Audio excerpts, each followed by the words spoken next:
أعوذ بالله من الشيطان الرجيم. Saya baru mengaji, saya ingin bertanya pada Ustadz, kenapa Allah menciptakan api neraka? Bukankah Allah Maha Pengasih dan Penyayang pada hambanya?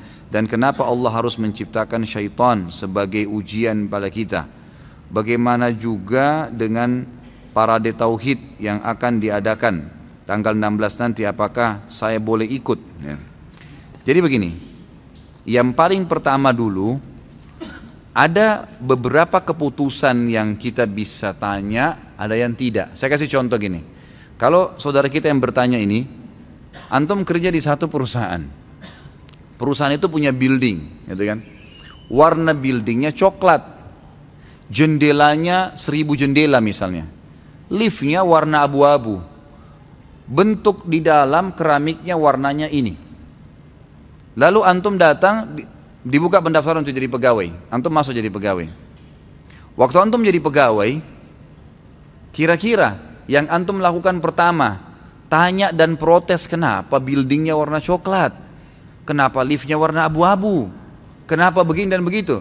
Atau antum fokus ke tugas antum? Hah, kira-kira yang mana nih? Fokus ke tugas kan? Masalah dia mau bangun building warna coklat kah, mau 5 tingkat kah, mau 7 tingkat kah, mau 50, itu hak dia. Ini coba tarik ke contoh ini. Jadi ada hak ilahiyah yang tidak bisa kita bantah. Kalau kita mau protes sampai ke situ, itu jauh sekali tuh. Nanti yang hal kecil, kenapa sholat duhur dan asar 4 rakaat 4 rakaat? Kenapa Allah buat begini ya? Kenapa enggak? Ini jam 12 siang 4 rakaat, jam 4 siang, jam 4 sore 4 rakaat. Digabung aja jam 2 siang sekalian 4. Kenapa ya Allah 2? Gak bisa, kita nggak punya wewenang di situ. Kita nggak punya wewenang. Sama tadi kita masuk kerja, kita nggak bisa bahas. Apalagi kalau sampai dalam, nih tukangnya siapa yang buat nih tembok? Di dalamnya komposisinya apa nih? Kan lebih dalam, lebih macam. Jadi rumit nanti, gitu kan? Jadi rumit. Tapi saya sedikit memberikan wacana begini. Allah Subhanahu wa Ta'ala sebagai pencipta menyayang, gitu kan? Memang penyayang, menyayangi kita. Bukti penyayangnya adalah kalau antum berbuat dosa, umur misalnya seseorang 60 tahun, anggap dia balik umur 15 tahun, berarti ada dari 60 tahun 45 tahun. 45 tahun ini semua maksiat, semua zina, riba, macam-macam dilakukan sama dia. Pas umur 60 tahun, sudah 45 tahun buat maksiat, umur 61 tahun taubat kepada Allah. Menyesal-nyesal, ya Allah, saya baru tahu ini kalau ini dosa, saya taubat. Diampuni nggak? Hah? Ini masih hidup nggak ini? Tidak ada jawaban. Hah? Nanti kalau ada yang tanya poligami baru semangat. Ini ikhwah ini memang nih. Jadi diampuni dosanya kan? Diampuni. Itu berarti maha rahmatnya Allah. Allah betul-betul menciptakan surga dan neraka, dan Allah mengatakan pada surga, hai surga kau, dalam hadis Bukhari, dalam hadis Qudsi ya, hai surga kau adalah rahmatku yang aku akan balas hamba-hambaku yang patuh dan bertakwa, dan wahai neraka kau adalah azabku yang aku gunakan untuk menghukum orang-orang yang membangkang, gitu kan? Allah Subhanahu wa Ta'ala sebagai pencipta meletakkan peraturan-peraturan. Antum kerja di perusahaan, ada peraturan tuh, masuk jam 7, keluar jam 5, pekerjaannya 1, 2, 3, 4, 5, gajinya begini, peraturannya ada. Ada pelanggaran, ada juga hukuman-hukuman bagi yang melanggar, yang tidak masuk 3 hari berturut-turut tanpa alasan maka dipecat. Pekerjaannya tidak selesai akan begini, peraturan perusahaan. Ya kita masuk perusahaan, kita ikuti peraturannya. Jadi, kita seperti itulah, kita ikuti peraturan Allah Subhanahu wa Ta'ala. Nah, surga dan neraka sudah diciptakan sama Allah. Allah tuntun nih, kerjakan 1, 2, 3, 4, 5, ini surga. Surga itu begini, begini, begini, begini, luar biasa nikmatnya. Hati-hati jangan langgar ya. Kalau di kantor tadi, langgar kamu dipecat loh. Nggak bisa lagi diterima. Sudah dicoret namanya. Udah nggak mungkin, biar melamar berapa kali pun, bawa surat dari menteri pun tidak diterima. Baik, dikasih tahu, tetap dia langgar, dipecat dari perusahaan. Ini Allah mengatakan, ini pelanggaran-pelanggaran ya, jangan dilakukan, nanti masuk neraka loh, neraka itu begini, begini, begini, begini, begini, dijelaskan, gitu kan? Nah sekarang tinggal kita, dengan akal sehat kita, mestinya kita pilih yang baik dong masuk surga, jangan pilih yang masuk neraka, mestinya kan begitu. Allah SWT menciptakan ini, meletakkan peraturan-peraturan dengan kemahakuasaannya. Dan kalau kita menghubungkan di sini, Kasih sayangnya Allah SWT, Allah nggak mau kita masuk neraka.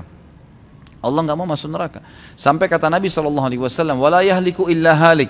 Nggak ada orang yang mencelakakan dirinya nanti masuk neraka, kecuali memang orang yang bobrok sekali. Karena dia walaupun sebelum meninggal dunia beberapa saat kalau sempat taubat, dan memang kata ulama, semua orang yang berbuat dosa, Allah tiap saat kirimkan sinyal penyesalan. Subhanallah, nggak ada orang buat dosa tuh nggak nyesel. Dimasukin walaupun dia penjahat, itu setiap habis membunuh atau dia habis berzina, habis mencuri, itu biar mulutnya senyum, tetap dalam hatinya itu ada kecamuk penyesalan. Itu sinyal dari Allah untuk supaya dia kembali ke jalan Allah SWT. Terus diingatkan. Nanti kalau dia tidak mau betul-betul, tidak mau memang membangkang, baru Allah SWT binasakan. Fir'aun itu sampai detik terakhir sebelum tenggelam, masih Allah lihatkan tanda-tanda kebesarannya. Musa alaihissalam hantamkan tongkatnya, naik air itu dilihat sama dia. Musia dia sudah luar biasa kaget melihat air bisa berdiri seperti tembok yang besar. Dia musia taubat. Allah masih kata sama tidak, sengaja cekap ya, ngotot untuk memburu Musa alaihissalam. Tenggelamkan sama Allah, masuk neraka. Nah orang yang seperti ini sudah masuk neraka memang wajar gitu kan. Karena memang ada orang yang membangkang, ada orang yang patuh. Allah SWT memberikan seperti itu, wewenang Allah Subhanahu Wa Taala. Kalau kenapa Allah syaitan? Syaitan itu istilah, gitu kan? Istilah bagi golongan yang fasik dan kafir dari jin. Sama dengan manusia, gitu kan? Allah menciptakan semuanya, diberikan potensi baik dan buruk, tapi mereka mau membangkang, gitu kan? Mereka mau membangkang, maka mereka pun akhirnya Allah SWT biarkan. Tapi sudah diancam tuh, diancam. Apa kata Nabi SAW dalam hadis riwayat Muslim? Kalau ada seseorang yang membaca ayat, ada tilawah, sujud tilawahnya, kemudian dia sujud, maka syaitan yang ada di sebelahnya menangis sambil berkata, dia diperintahkan sujud, tapi lalu dia sujud, maka dia masuk surga. Saya diperintahkan sujud, saya tidak mau sujud, maka saya masuk neraka. Syaitannya tahu tuh sebenarnya, tapi dia lakukan itu, dia lakukan, gitu kan? Sebagian ulama yang membahas masalah alam jin nih, alam jin, tentu ini tidak terlalu banyak dalilnya ya, tapi alam jin ini, di jin itu ada seperti manusia, ada yang beriman, ada yang fasik, ada yang kafir. Yang beriman ini namanya jin mukmin, tidak dikatakan syaitan, tapi yang fasik, muslim tapi masih berbuat dosa, serta yang kafir disatukan namanya syaitan. Nah golongan syaitan ini bisa bertaubat menjadi jin mukmin, bisa, kecuali iblis, iblis yang enggak. Satu saja ini yang Allah kekalkan dalam Al-Quran yang tidak akan pernah bisa taubat udah. Karena Allah sudah tunjuk dia karena dia membangkang kekal. Tapi pengikutnya dia bisa bertaubat. Buktinya kalau ada jin-jin syaitan-syaitan yang kafir atau yang mengganggu orang dengan sihir atau orang kesurupan, itu kalau disuruh syahadat dia masuk Islam. Gitu kan? Banyak terjadi itu. Jadi golongan syaitan pun itu bisa kalau mereka bertobat, kecuali iblis. Iblis memang sendiri. Allah SWT sudah sebutkan itu hak kausalitasnya Allah sebagai pencipta. Itu yang saya ketahui. Kalau masalah parade tauhid, kalau antum melihat di situ tidak ada indikasi politiknya, tidak ada maslahat pribadi, kan?